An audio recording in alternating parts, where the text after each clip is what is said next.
And next up, we've got Jordan and Kent. There you are. There they are. Hey, amigo. How's everybody doing? Doing great. You know, I don't know if you caught the last part of Adam's talk, but it actually mentioned purple teaming, and I think that's something around what you're going to talk about now. It is, yeah. Yeah, we're going to try to wrap up adversarial simulation in here, too, by, I guess, reviewing what our adversaries are up to these days. That's And awesome. That's awesome. Don't worry, we finished the slides about 10 minutes ago. So Yeah. we're good. Deb even edited them. Oh, good job. Beat our usual time by at least 5 minutes. That's awesome. Thanks, That's George. great. We appreciate you. Yeah, So no. I'm kind of bummed I didn't get to hang out with you guys earlier today. Had a couple of customer meetings, so I didn't get a chance to be on earlier. But looks like it's going pretty well. Exciting crowd. Yeah, no, it's been awesome. We've had about 1,000 people on here. We started covering adversary emulation, kind of like where you can get started, even if like you have nowhere to start. So Dan did that. It was a great intro. Then the MITRE folks came and talked about their Fin6 emulation plan. Joff talked about EDR in a cajillion ways. I actually counted it. It was a cajillion different ways of executing code and getting around EDR. And then you saw the last part of Adam talking about you are the insider, the threat within, or the insider threat. So a nice bit in half a day that I've had a ton of fun. I think everyone else has as well. We had fun last night writing the slide deck and finishing it today. So Yeah, for sure. all right, so we gotta stop our webcam and then share our screen. I think we can get Yeah, go started. for it. Yeah, George, appreciate it again, sir, very much. No, for sure. And thank you all. And I'm the only one on the screen. What happened? Yeah, just hang on. We're coming back. Joff Yeah. decided to leave. Where'd you all Over go? there? Joff You feel bailed lonely? out. there? I'll come back. Why do I look so big? All right, can you see our screen? No. No, we can see both of you. Okay, let's hit this other button here. It's okay. We have 2 minutes before the top of the hour. Like Oh, this, yeah. Plenty of this time. We're gonna man use- was designed to mess up that part. You know. Oh, yeah. How about now? We see two of you. No, Oh. we see. Okay, that's good. We're good. Okay, But you want to see. there we go. There it is. There you Bam, go. under the wire. There we go. Don't worry, I have my 12-year-old son to teach me all about OBS. So And Stream Deck. Yeah, rock and roll. we're good. All right. Well, Thanks you again, technically George. We have 2 appreciate minutes, you. but I'm super excited, and I think you all should just go for Well, it. If you didn't notice, the name is definitely a callback. Hey, actually, well, I did have to research a little bit with where unicorn came from. Obviously, it's comes from a unicorn with a single horn. Now, in this case, I've got a unicorn with a bullhorn, so it's no longer technically. Oh, I think it's like a there. There you go. Yeah, that's Bryson. He's the CEO of Scythe and dresses like a unicorn to every conference. He's not here today, but I do like the call out for it. You know, we identify with them. Yeah, absolutely. Excellent. So I guess we should get started then. Yeah, welcome. Hello, everyone. We appreciate you hanging out, waiting for our talk, which we were called by Deb the closing keynote. Again, thank you for being He here. said, "Oh, we'll close it out all right. We got this. If there's one thing we can do." All right. So we looked at the word unicorn, and yeah, like single horn, whatever. I get what it means. It's like that special thing, right? It's different than everything else. I found an interesting quote though, and it's from Tony Paul, which I also had no idea who it was because I don't sports ball, but he's like baseball's version of a unicorn, a true two-way player, and that's kind of like, yeah, they get on both sides of the team. They can play offense and defense at the same time. So I think that's really kind of. Oh, is the screen gone? Tell me the screen's there. Is it gone? Is it gone? We don't know. No, that's good. No, That's it's good. there. I see it. Oh, Like all right. Paul's version of a unicorn, a true two-way player. See, here's the problem. I was reading Discord. All right, Yeah, focus. focus. Next slide. All right, So so anyway, we yeah, have a here's our super long biography. story. Go ahead. a long story about us. At Wild West Hackin Fest, someone said that we looked like Ants and Deck. We didn't know who that was. We had to go look it up. Apparently, they're entertainers. I found it kind of funny. We're nothing like them. Very visibly, you can see that by the pictures. We're nothing like them at all. So I don't know why. This is pretty much exactly how the conversation went too, by the way. I said, yeah, no. So, yeah, I don't even know what car that is, but I'm making duck lips, which is an absolute disappointment. I have no idea where you keep coming up with these pictures, but that's us. And All We're right. not here to talk about us. Every one of our webcasts, we have to have an executive problem statement or we don't do the webcast. It's like mandatory. Why else would we do it?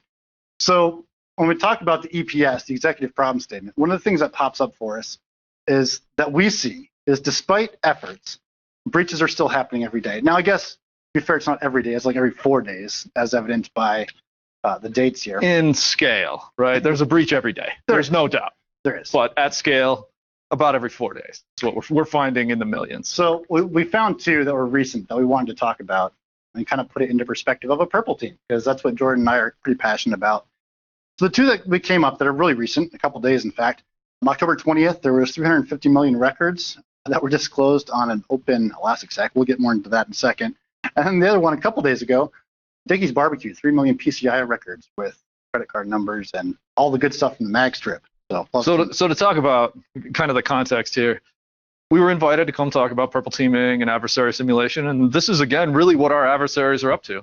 They keep ripping off our records every opportunity we give them, cloud services, whatever it is, whether our endpoints are unsecured in our point-of-sale locations, and we keep getting popped with all of these, pretty, what I would consider to be basic oversights in security. And there's been a lot of community, like even when we came in on the banter, basic logging. You think Dickey's had a SIM, Kent? I do. They did, yeah. So there's probably actionable intelligence in their SIM. And it's going to sound like we're picking on them, but I think we're going to pick more on the fact that SIMs aren't actionable anymore. And I don't know. So they can be. They can be. The Elastic installation. This is a best practices oversight, a configuration oversight. These are things that we're kind of failing to do as a team, and I don't know. Anyway. So we did a little research, and here's what we found about these 2 breaches that are really recent. First one, Broad Voice, was found by researchers. It wasn't found by Broad Voice. Someone else found an open Elasticsearch. Okay. Not from SIM, right? The other one, Dickey's Barbecue, was found by researchers, not by Dickey. Interesting.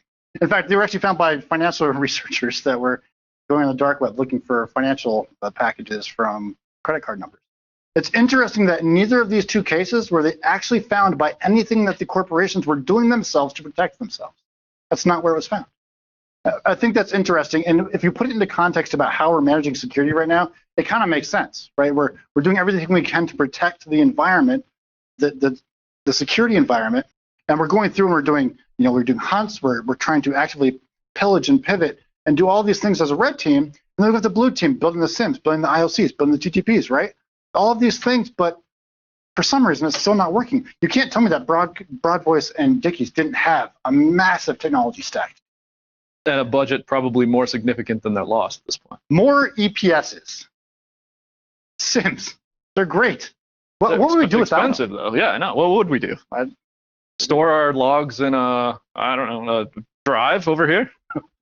Review them when we need to? Yeah. We'll just grep them with cron job? We'll set them. Fine. All right, so there are some problems with SIMs that are common. Yeah, there's probably some easy button that might fix some of these, but alerting properly, timely, and accurately, yeah, they can do it, but it takes a lot of effort. They've been failing to create useful noise. They create a lot of noise, and as a previous sysadmin, I had a really messy mailbox where a lot of those alerts went to because they were unactionable or they were a mess. It didn't really help me unlock those hidden secrets buried inside log. So we got lots of logs. We didn't know what to do with them. So really, as a defender, I wasn't really armed with the tools that I needed to use super expensive SIMs usefully. And that was a huge disappointment. And anyway, they're really also missing these existing footholds. So how long were the attackers sitting around and residing in that Dickey's network? 15 months, actually. A long time. So that's a very serious disappointment. I do like executives, right? They really don't care about CVs. You can put them in reports. It doesn't matter because there's no $sign behind them. What does have dollars? Well, SIMs have $signs. Labor has $signs. Easy buttons have $signs. Those things all really, really matter. What is your vector, Victor? All right, so what's our vector, Victor? Darn you, Discord, you're distracting me. All right, NIST, let's talk about the red team. A while back, not the NIST Green Book from way back, but more recently, The NIST actually defined out what a red team was. I like their definitions because they're fairly concise. Except they threw them away. Except for they threw them away, but I'm still going to call them, darn it. All right, so they said a red team emulates a potential adversary's attack and exploitation. This is nothing new. Like nothing we're saying right here is new, right? They should be demonstrating the impacts of successful attacks. And they should be demonstrating what works for the defenders. And that's what it's always been, right? This comes back from the old castling system way back when. So awesome. That's what a red team is. But red teams, they have their own EPSs. Executive problem statements, by the way. Didn't you read our methodology? All this stuff was in there. Yeah, and some red team reports have everything in verbose. In fact, mine probably do have verbose. Oh, down. absolutely. Because I want to make sure I get it just right. Okay. The C2 framework, it took us, I said 2 days. I think it might take more than that to set up. But gosh darn it, when we started, we bypassed ATP, Defender, McAfee.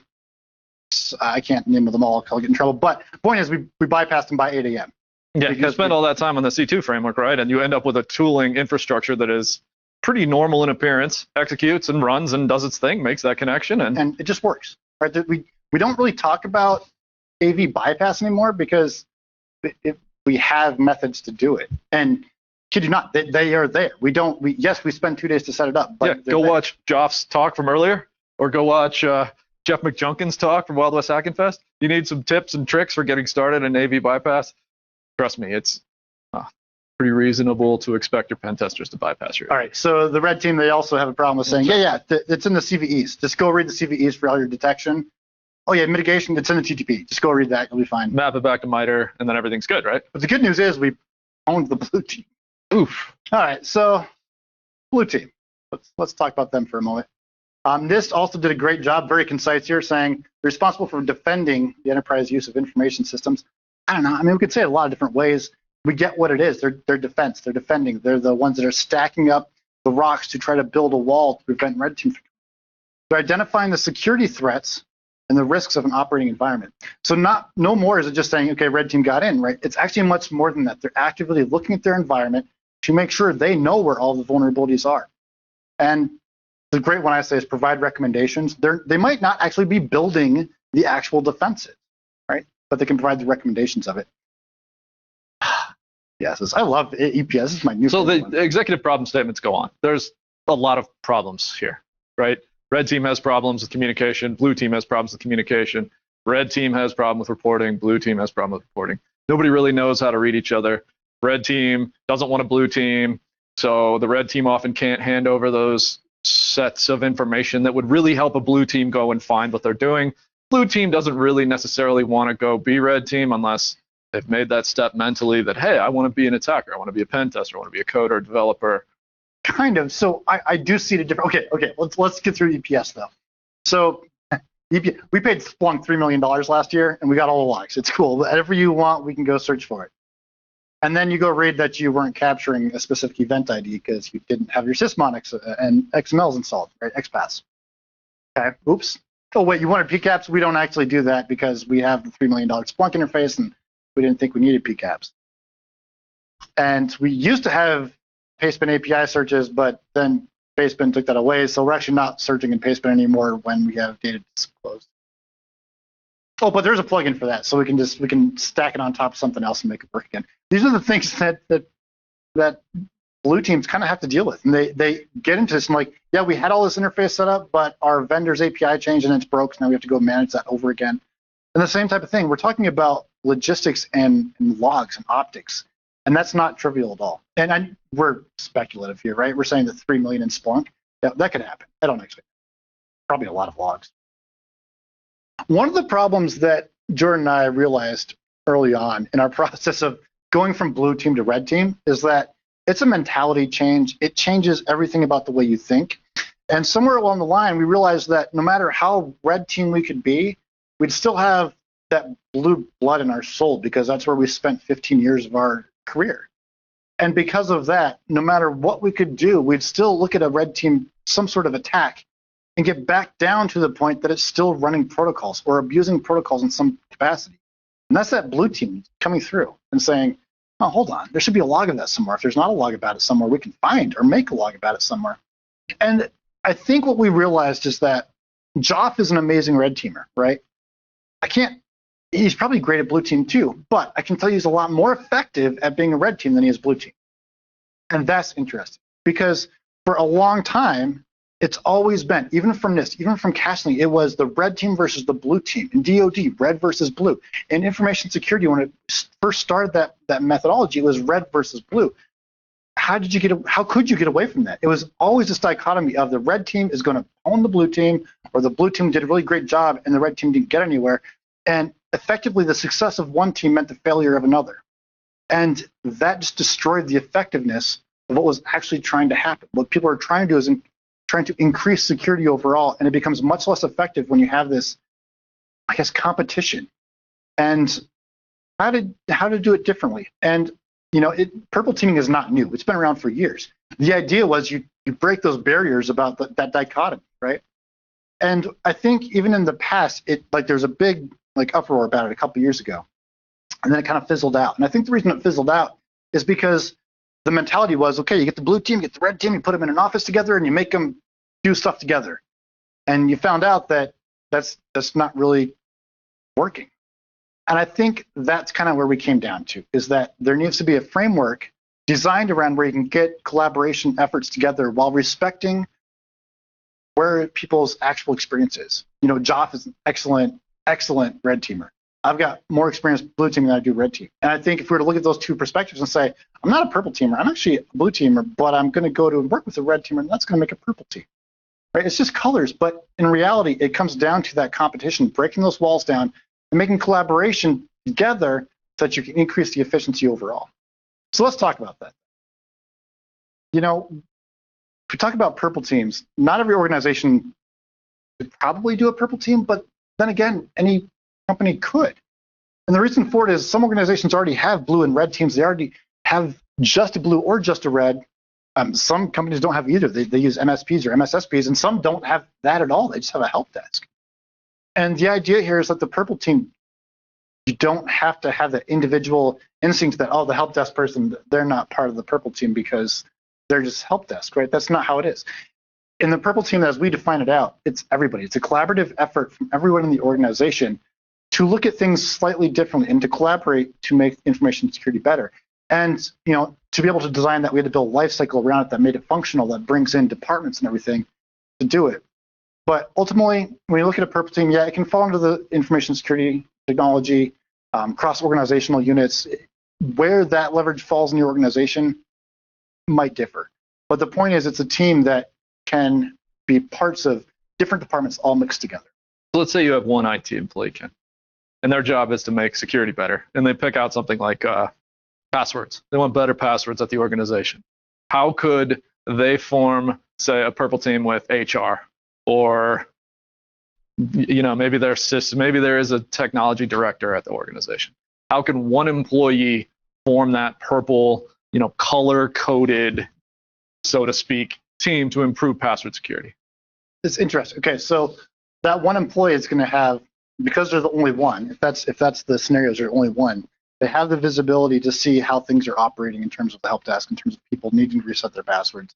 They already know what the group policy is about password policies or whatever method they're using to manage password policy. And they presumably, if they're doing well, the help desk is already correlating and coordinating with HR, so they already know what the policy books are in the organization that demand things like acceptable use policies, right? So that one person has all the information they actually need to say, okay, this is where we're currently at, this is where we could get to, here's what the business best practice is, here's what HR says, and be able to wrap that together and bring them in a meeting and say, HR, I think we need to do this differently. Can you support us by updating the policies? Take that to the board meeting, get sign off on that, right? But then from the technological side of it, there's group policies that need to change for password policies. There's testing to make sure everyone changes their password after the group policy changes. What about landman? That's going to be a consideration. And those are very interesting things, right? And even though it's one person, that one person drove the entire purple team by bringing people together. So it can just be one person. And here's what's going to happen over time. If that organization is growing, that one person, at the end with the life cycle we're going to show, they actually start to show a monetary value. And after you start to show a monetary value after a year, after 2 years, that monetary value is going to go up. And it's no longer going to be one person. Eventually it'll become 2 people, then 4, and as that business grows. I've got another scenario I want to propose, and that is, let's assume this. Now you have a larger IT team, and the red team identified some things via reconnaissance, for example, like what happened in the 2 case studies we're going to run through. So the red team at an organization identifies some things that are sitting out in, let's call it Pastebin, and Pastebin points over to something that was discovered on Shodan. So Shodan was the initial threat vector, and then Pastebin had some things that got dumped from an open service. How could marketing help the red team, the blue team, come up with a solution to this problem? It's interesting. It's interesting because the technical term in business about marketing is actually that they oversee the entirety of a business's image, which means their entire internet footprint, all of it. Which marketing will also have good terms usually with legal. So if something creates a bad public image, legal is there to help marketing pull that down in whatever capacity is necessary. So from the red team and blue team perspective, they're going to be able to see, oh wait, something got posted on Pastebin, right? That's bad. The cool thing about marketing is they already have a good footprint and knowledge about where all of their scenarios are. They might actually have a Pastebin account. Who knows? They probably have like a Twitter account and Facebook and Instagram, and all the others. The point though is that because you've got a department that's responsible for managing the entire public image, because you've got legal that are coordinated together, as soon as you bring the IT department together, or the information security department with a purple team, bring them in, make that acknowledged, those departments now have a good relationship to work together and remediate that issue really quickly, which is probably going to be like a cease and desist or a takedown letter or DMCA, whichever it is. So I think from that perspective, one of the things that we push hard, right, is that you have to have good business relationships. If you're in information security right now and you say, I can't stand the HR department, there's bigger issues going on that you have to take care of because it's holding back your information security group from being the best effective that it can. Business outcomes are absolutely rely on quality of the relationships at an organization. So, oh wait, we're back to another problem We statement just here. said purple teams are the fix. We have an EPS for them as well. We have one more executive problem statement here. Yeah. Are there any more after this? No. Okay. So we got to a lot of these points here in that last slide. And that's because we talk about purple teams in a very, I would say, different way. It's not really bringing a blue team and a red team together to make and mesh and attack a network and defend a network together, right? Because that's not necessarily what a purple team is. Purple team is focused entirely on better business outcomes. The results here are proving effectiveness. Is the IT operations and relationship with marketing making our company more secure? Are we learning lessons as we roll through policy review at the end of the year as an organization? Maybe it's a quarterly. Hey, we've got compliance audits coming up. Our audit department is going to need to work with guess who? IT again. So IT is integral to the operations of a company. The relationships IT manage with the company are so crucial to the success of business outcomes. Anything you wanted to add there? Oh man, but reporting, I love reporting.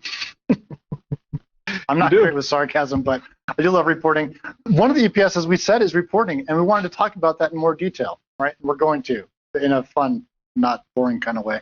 All right, so Hopefully. The Atomic Purple Team Lifecycle is something that Jordan and I came up with last year. And I know that Scythe also has a similar framework, and theirs actually goes into more detail about doing things at the business end, which is awesome. I mean, I think ours is kind of, I don't know, they're both are very effective at what they can do. We've tried to work with organizations to deploy this similarly. We're actually deploying purple teams in a similar nature at Black Hills Information Security as well. So this all kind of plays together. But effectively, we can take what is essentially a life cycle, and we can put different pieces around a puzzle for it, and then rotate around, and we complete some sort of objective. And that's how we wanted to formulate the purple team in our eyes. Now, the cool thing when we did this is we first started saying, okay, let's run Mimikatz. That's going to be like, we'll do a risk assessment on Mimikatz. That'll be cool. And then we did that, you can only do that so many times before you think it's less cool than it is. And then we started saying things like, I wonder if my peanut butter and jelly sandwich sitting on the counter has any threats that could attack it. And we found out that, yeah, my cat could actually jump on top of the counter and flip it upside down onto the floor. And then we had to talk about what are the defenses of keeping my cat from getting on the counter and throwing over my peanut butter jelly sandwich. And what we clearly found out is that these life cycles can apply to almost anything, probably anything. In theory. In theory, hypothetically.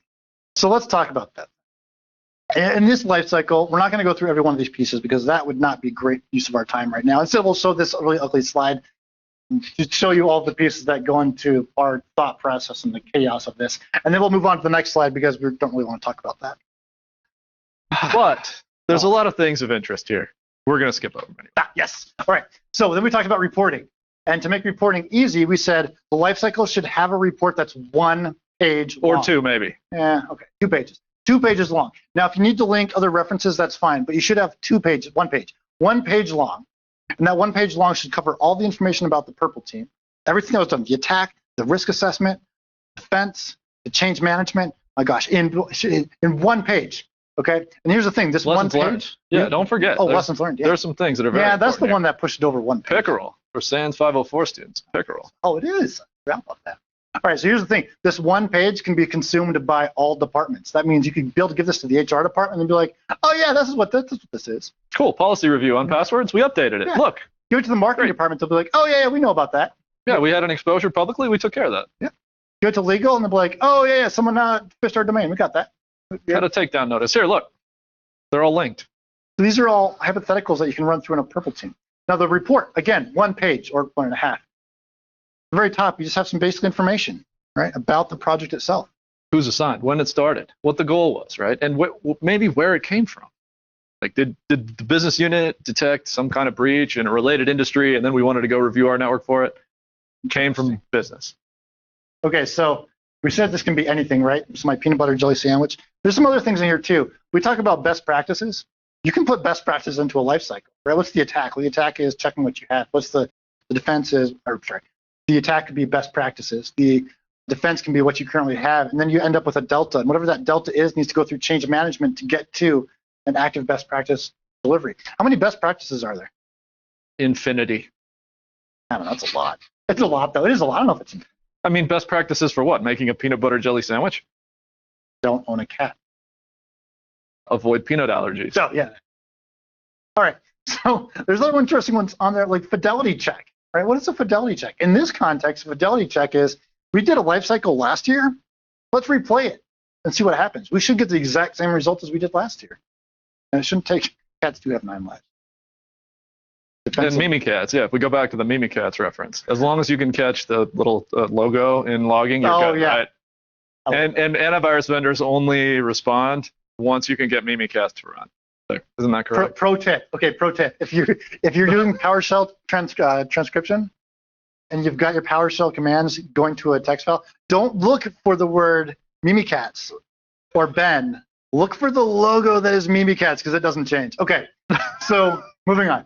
Attack methodology, just put it in there, right? You can do verbose down to the actual command syntax, but you don't have to. You can just link another document in there. I don't think HR wants to read syntax, but maybe they do. Maybe for next year, you want to just be able to pull it out and copy paste. Rerun, yeah, that'd be good. It's going to be more than 1 page if you do that. It'd be 1.5. Defense methodology, same thing, right? Define out what your methodology was for defense or detection. Put it in there. And lifecycle adjustments were changes needed to be made that you had to make in order to get to the point where your life cycle was successful. Bear in mind, life cycles will never fail. They'll never fail because they're going to start at the top, they're going to go all the way around. You're going to get to the point where you have to make a change. And when you get to that point that you have to make a change, you have 2 options: make a change or abandon. And if you abandon, you didn't fail because you chose that the risk assessment isn't there, doesn't worth the time and effort doing the purple team, or you make the change and you continue on and you get successful at it. All right. Finally, change management. This is a juicy one, and it's good because if you're subject to any compliance, if your organization cares about changes before they are made, if they care about post-change operations, if you have read-only Fridays, if whatever it is you're subject to, change management matters, right? And when you go to HR with a new policy and you say, hey, check this out, we're going to make this change on the network. We've already tested it in dev. It worked. We have done some user acceptance testing. It looked good. Well, what's your rollback process? You know, what's next? We've got a rollback procedure. We've defined all the things we need to do. We've tested in dev. We have user acceptance. We have a plan for rolling back. Speaking of change management, why would we even include this on here? It's a very good question. Well, we start with compliance, right? Because our entire audit policy theory is based on some form of compliance objective. Have you ever gone to change management and they said, oh yeah, we need you to test that first and then show proof of testing. Oh yeah, I need UAT testing before we can put that into your larger pilot. Instead of like facing those problems, you can go into your change management meeting with this document that says, we tested it in the lab, we tested it in a small pilot, we know who did our UAT, we already did the risk assessment on it, we already have a rollback plan, all of it documented before you go to change management with this report that says exactly why you're doing it and who approved it and all the different scenarios that were around it. That's why you have it. It just shortcuts everything in terms of change management. And I tell you what, if you go to change management and you're prepared, you're going to make friends with change management analysts. That's awesome. All right. So let's talk about those original 2 case studies. The first one, again, was broad voice. And I think we'll talk a little bit about that one, and then we'll switch over to Dickie's. Sure. So here's where we are in that little life cycle, down there at the bottom. We chose something that is based on an exposure in the cloud. Let's say we maintain cloud assets, and we also write customer data of some sort to some data set somewhere. This could serve as a very interesting opportunity for you to imagine adversarial simulation. You run Elastic in the cloud, you put data there. The theory is the ingest here is not necessarily going and attacking your own Elastic cloud.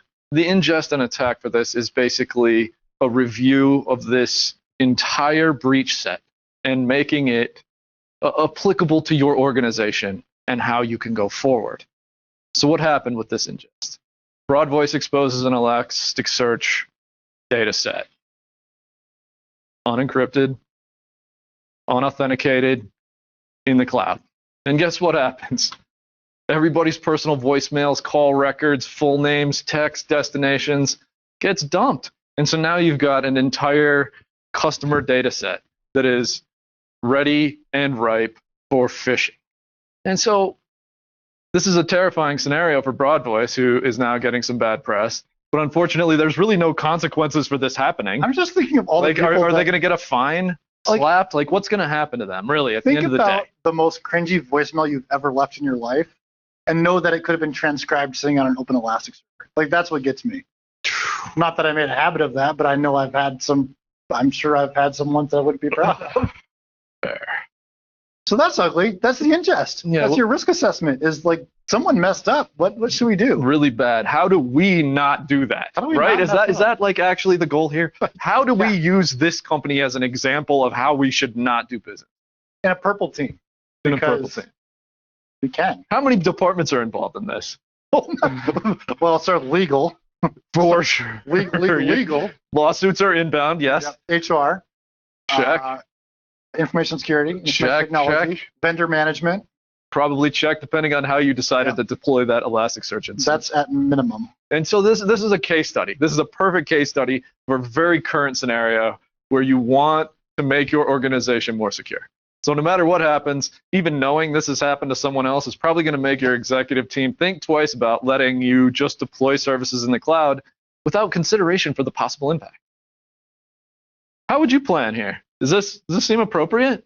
Like someone else got popped. Okay. So what can we learn? Like we want to learn from this, to me, right? It's like close your Elastic Stack. Like. Yeah, that's a pretty good one. Yeah, isn't that like there's 10 different Google dorks that would get you to :9200/indexes or whatever that end little string is there. It's terrifying seeing this stuff so consistently and every few days and knowing that some of us were probably in this breach data set. But here's the thing. Like, we look at that and be like, shame on Broad Voice, right? I guarantee you their budget for information security is not small. No. I guarantee you they had a SIM. Yeah. They probably had a red team too. Not solving that problem. This problem is definitely not solved by any of those things. Somehow the SIM isn't just going to say, hey, you guys are exposing your Elastic instance unauthenticated. It's just, it's an oversight and a best practice missed. What's that best practice? Maybe configuration review, third-party audit, regularly scanning, maintaining inventory controls. There's asset inventory, there's IP inventory control. What? So when I write people up for this one, I personally like to recommend that inventory controls are not just appliances software, it really needs to include services. There is an open socket on an IP space. That open socket should have a point of contact associated with it, right? And that's a scary thing to think about. And that's why so many people abandon the critical security controls. Inventory is hard, so hard. But one more, like, are we implementing best practices? And are we meeting compliance? I guarantee you, they were subject to compliance, went through the questionnaire, and passed. They passed. So a note here, not all attacks and defenses are driven by red or blue or red and blue or purple. What we're saying here is we are going to attack this risk scenario. Risk scenario being someone else has been exposed, and we want to make sure that we are not exposed. So we're going to ask our blue team to go attack this situation in this scenario by producing inventory. What do our cloud assets look like? Are they authenticated? Are they exposed in some way that includes risk? And a blue team can manage vulnerability scans, right? Is that part of the deal these days? Like, you're a blue teamer. You're responsible for vulnerability scans. You should know how to run a vulnerability scan. You should know how to read a vulnerability scan. You should know how to act on it. Yeah. And so this is one of those case studies that I really like, because you can put it in a box and you can pull it out again in a month, and you can go back through your inventory and your exposures and your services, and you can say, hey, a couple services are no longer responding. Who was responsible for those? Why weren't those taken off the list? Or, we've added a couple services. Where did these come from? Whose are they? That's the key thing there, is take your entire IP space and scan it every day. Because as soon as something breaks SDLC, right, in your development lifecycle, and a port gets opened up, do you want to know about it 6 months from now, or do you want to know about it today? You won't be the only one scanning your IP space every single day. You might as well do it. Yeah. So in this case, a defense for this, right? How are we going to defend our networks, or defend in this lifecycle context against someone else getting popped? Right? And what does HR have to do with this? Well, I'll tell you what, HR is the one that wrote the acceptable use policy that says they're not going to make changes without some sort of oversight. Yeah. And they're the ones that might say that the software development team has to go through software development life cycles. And they're the ones that will make sure that budgetary alignment works out to make sure you get the correct resources. I guarantee you HR is in some way involved in every compliance objective at your organization. But we're talking about defenses, not compliance. Yes. So do you fish your employees to defend your network better, or to defend against these exposures? Because if our emails get exposed, and our voicemails and transcripts and phone numbers and everything gets exposed, guess what? There's probably social engineering going to be inbound. Now, is a 1% success rate a win here? Like, how do you win it only here? Takes one. They only had one Elastic Stack open.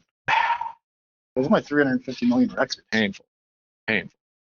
Security education and training. This is something that needs to go on at every organization for infinity. Here's my thought. But maybe should it start? Yeah, go ahead. I don't think anyone at Broad Voice said, you know what we should do? We're going to leave an Elastic Stack open to the internet, and they'll be okay.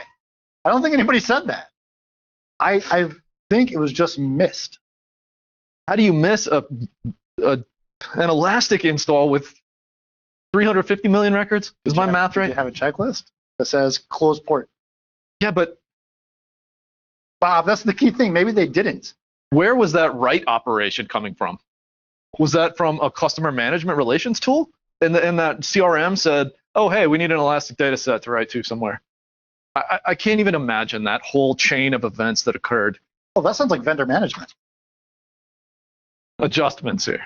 So let's assume we went ahead and ran all of these reviews, and we think we discovered some services. We cleaned up after it. We have assigned some new points of contact for inventory controls. We, I think, are ready now. Let's hire and bring in that third-party audit.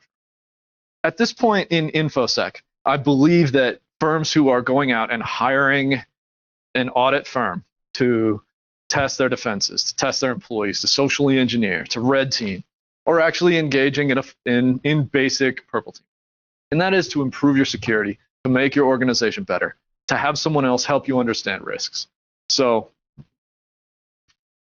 ensure your appliance, product, software, and solution support exists. So yeah, your SmartNet contracts are expensive, but if you leave your routers exposed, Brad just had a really interesting time pulling memory off Cisco routers that are exposed, and then you can prove that the box was unpatched because you weren't maintaining your appliance, and that leaves vulnerabilities lying around. And there's all these chains of events that happen. And so this, again, was a very interesting case study to just go review your own security to make sure you're not leaving services lying around. And then at the end of the day, you hand over your report to the CISO, and hopefully that goes to the board, and the board says, geez, you guys are you're going to keep us from getting breached? This is brilliant work. I love this effort. Here's some allocation.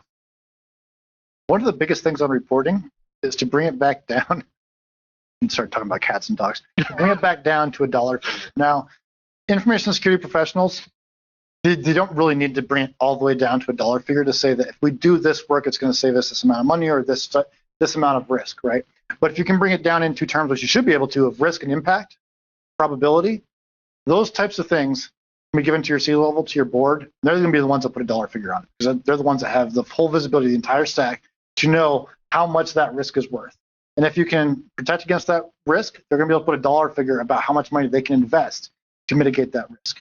And that's kind of where it comes down to reporting, is to show that impact, probability, and risk. I'm going to ask this question because it's a great question. JD50's been following around the Discords for a long time, and the question is super valuable. So this was AWS, and that would have to be deliberately exposed, right, Ken? You had to go uncheck and reduce the security group configurations and make sure those things were routing publicly, maybe even assign that elastic IP. So there's a lot of things that had to happen there. You should be able to audit that, right? There should be some form of control where you could go back into your CloudTrails, Consider this. S3 buckets archive, Yes. and go look and see who did this. At setup time, yes, right? Because you get prompt, just like S3 buckets. I'm trying to make a public S3 bucket. That's right. Think about this though. If someone set it up 2 years ago, and new team comes in, they do a security audit, and they say, "Oh, we need to do these changes to your to the ACLs for the network." If they don't have the full visibility into the stack to see what actually changed, they could have deliberately, unintentionally made a problem. Mm-hmm. So there's that. All right. So Sorry. I have a problem with this one because if you search the Dickey's barbecue, We're at 7 minutes, by the way. first thing first, you cannot find any news article that does not fill the entire report with puns. Like, it's just not possible. It's just too delicious to report this without making puns. Okay. It's horrible. So the ingest is the same thing. We're not talking about Mimikatz. We're talking about what exactly happened and how can we learn from someone else. So in this case, 3 million Dickey's barbecue customer PCI, actually credit card numbers from the mag strip, released out on the dark web marketplace for $17 a piece. First thing that comes to mind, 3 million times $17 is 51? 51 million. Yeah. Was 51 million.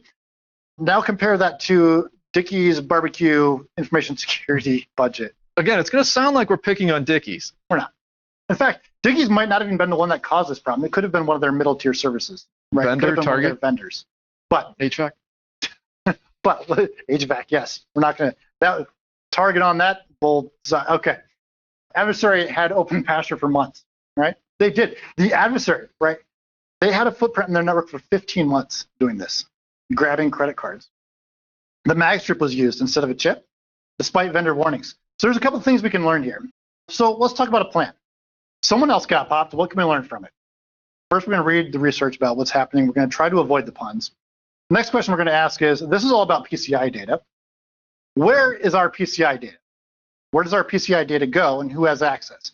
If you are doing anything with credit cards right now and you cannot answer those questions with ascertain the exact answers to that, then you've got a problem. Because as the vendor or as an individual?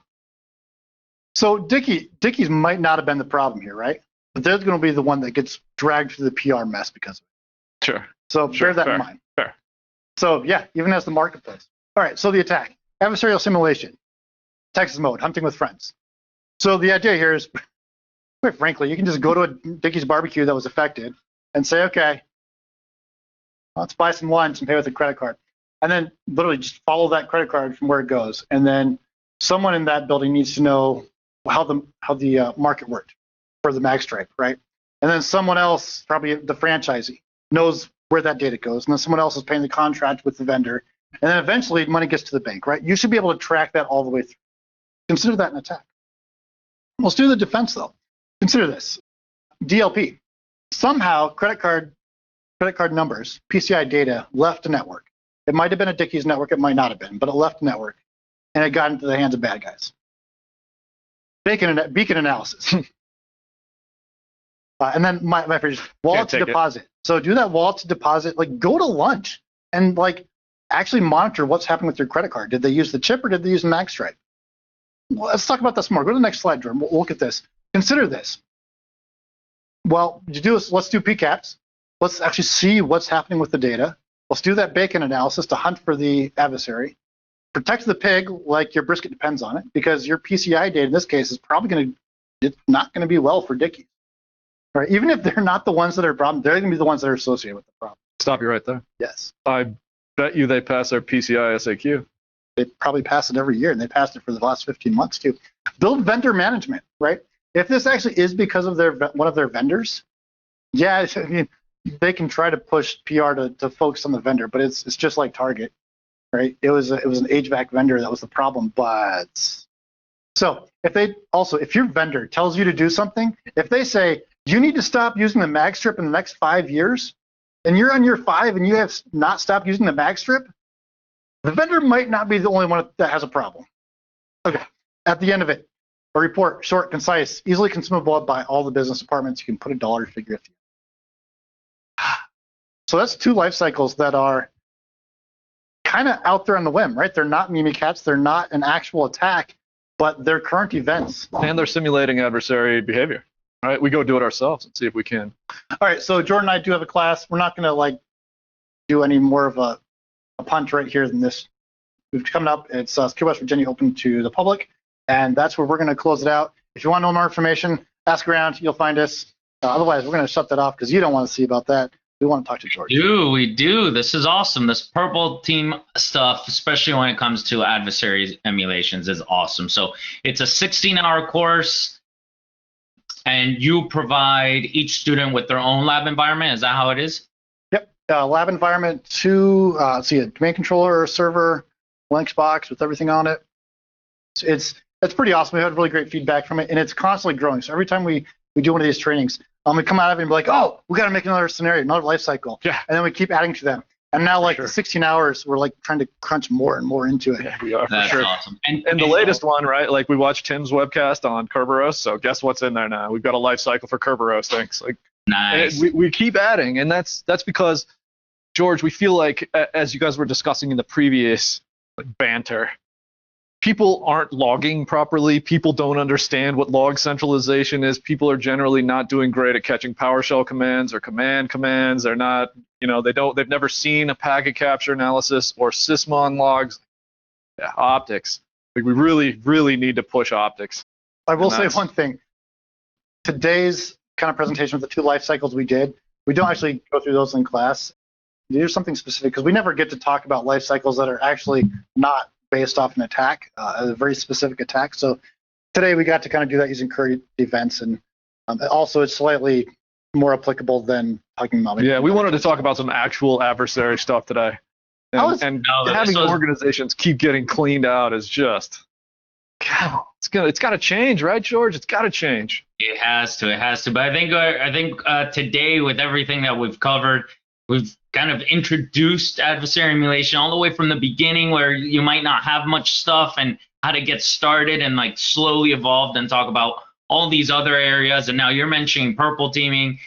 I think people definitely got a nice, well-rounded view of kind of how we're progressing and all maturing together, right? As a community, I think we're all moving together in the right direction, and not too much debates on it. It definitely proves that this is a efficient way of doing adversary emulation, not taking away from a blind red team engagement once every so often to do initial access and all that, right? We're not saying stop doing that. We're not saying stop doing pen testing. We're not saying stop doing vulnerability scanning, right? It's just how the evolution has gone, and always focusing on that business value. I think you all covered that very well in this and in this framework as well, the life cycle that you have.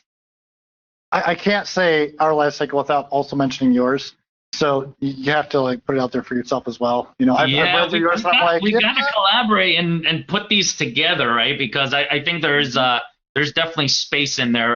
Our exercise flow area is like 8 steps. I think we can just swap that with your life cycle, and we have one, framework that can be used, and it's been tried, right? And like you said, every time we do one of these, we modify the process, we modify how it goes, because we continue to learn lessons and improve. Exactly, constant improvement. Awesome. Well, I did want to give a shout out to now that you're talking about purple teaming, there is a purple team summit that's gonna come up here in November. It's completely free. So Sans did it last year, and then this year they said they're not doing it. And a bunch of us in the community are like, what do you mean you're not doing it? We have to do this. So we just kind of put it all together, and we're going to do it. It's a one-day summit. The CFP just went through. We have a nice advisory board taking a look at that. We're going to have multiple tracks, so will be a lot of fun. That's going to be on November 12th. So right George, after. Are you chairing that one? Yes, I am chairing it, and we're hosting. I mean, we're putting up the stuff that costs money, but it's going to be free for everyone. There's going to be some workshops, things like that. But yeah, very similar to this, right? Where we all get together and talk shop and talk of stuff that we like, and bring it and try to give back to a community, right? That's what we do. All right. So awesome. So I think this reaches kind of the end. This is it. This was our first roundup. Thank you all for coming. This is great, and you're all still on, which is amazing. And this isn't the first one. This is the first one. This isn't the last one, right? Oh, no. We have another one planned? Yeah, we do. What's the next one, Velda? I have a good question. It's in December, and it is Region Cloud. Yep. I'm sorry. I should have this right here. It's December 10th, and it is on wildwesthackinfest.com. You're welcome to register for that one as well. Yeah, cool. Save the date. Same times and everything, which I think were great as far as folks coming in from all over the world. And the chair of that is Bo, which he knows something about. It's going to be ridiculous. We might be. We might a thing or two. Yeah. So, hey, Jordan, the thing that we talked about yesterday with the testers that Michael was like, hey, I want to do that thing that I kept saying. Yeah. He got it working last night. It's every bit as spectacular as we thought it would be, actually better. So how's that for a preview? We got some cool cloud stuff. That's amazing. Wow. So, also, I want to, once again, we had a whole day on this topic, which I think was just super cool. I want to, just thank Velda for putting this together again. And I think Jason's still floating around, Jason and Deb and Ryan. And we made it. It's hey Twinkie. So, and I also want to say a big thanks to George. I seriously think Scythe and Grim are like, they're like sibling companies. And, whenever we were talking about this, I went to Bryson and I'm like, Bryson, do you know someone? He's like, I've got a guy. And I'm like, who? He goes, I can't tell you yet. I can't tell you yet. And then finally we found out that George was joining the Scythe team. So just a huge thanks to the Scythe team and Grim and all of our sponsors and everybody that showed up. It was super cool. Also, be sure to check out training classes. Darren and Carrie are teaching a class on adversarial simulation, and that is at wildwesthackinfest.com. That one's coming up. So there's all kinds of really good stuff out there. So and that one is awesome. I've been seeing some of the stuff that Carrie's doing, and there's some good stuff in there. There's even a little Scythe instance running in there, so you can get your hands on some enterprise tools there.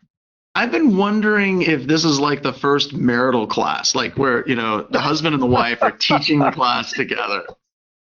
if somebody can correct me if I'm wrong, I think that is they've literally. done workshops at other conferences, but I think this is like the first official This is it. class. Yeah. So this is All super this- exciting. Amazing. All these years coming together for this one event. Yeah. Right. You'd be there. the 20 plus years of marriage have led to this class they'll be doing. So just a huge thanks for everybody making this all work out. Jordan, are you guys following me or something? I mean, you guys are everywhere, and you guys are crushing it every single time. So thank you very much for everything you do, and you know, Appreciate it, boss. great presentation. So, oh, Deb's improper social distancing. So, there we go. Yeah, we have social distancing. Jordan and I, we're good. We're That's what I don't know. You guys, you guys didn't have the cool colors behind you. yeah. It takes a lot of effort. We got here at 1:15 today, Mountain, and well, we didn't quite have enough. Deb and Jason helped us edit our slide deck and finish that up, and Cool. I had to reboot my system with 10 minutes to go. You know, that's just how it goes. That's just the way it is. I All mean, right, you don't have everybody. to socially distance when you're within your family unit, right? And Yeah, that's you true. all- Kent and Jordan are close, right? Yeah. Yeah. Deb is my slightly older sister. Brothers. Oh, ouch. Not true. You look way older, bro. I already muted, Jason. You didn't trust what I was going to say. Who's got the finger on the mute button? My slightly younger brother.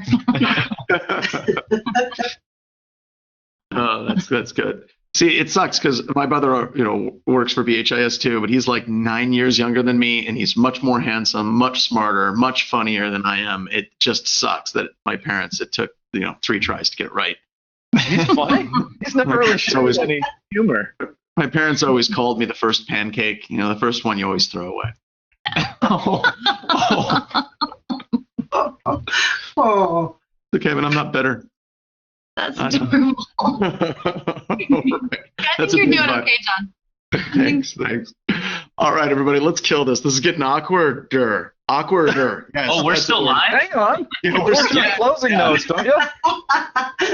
No, I knew you were. So thanks So again, no George. post-show banter, right? We're just gonna kill it. No post-show banter. let's just kill it. I've had a day. I've had a I'm day. exhausted. This was a lot of fun, but It's a yeah, lot of we've been work. on here 5 hours now. It's a lot of work. It's a lot. Tell your All right. friends. It was Okay. amazing.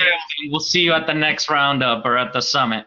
All Take right. care. Talk to you all later. Bye. Awesome. Thank you. Thanks, I everyone. am ending the webinar. Bye-bye. Bye.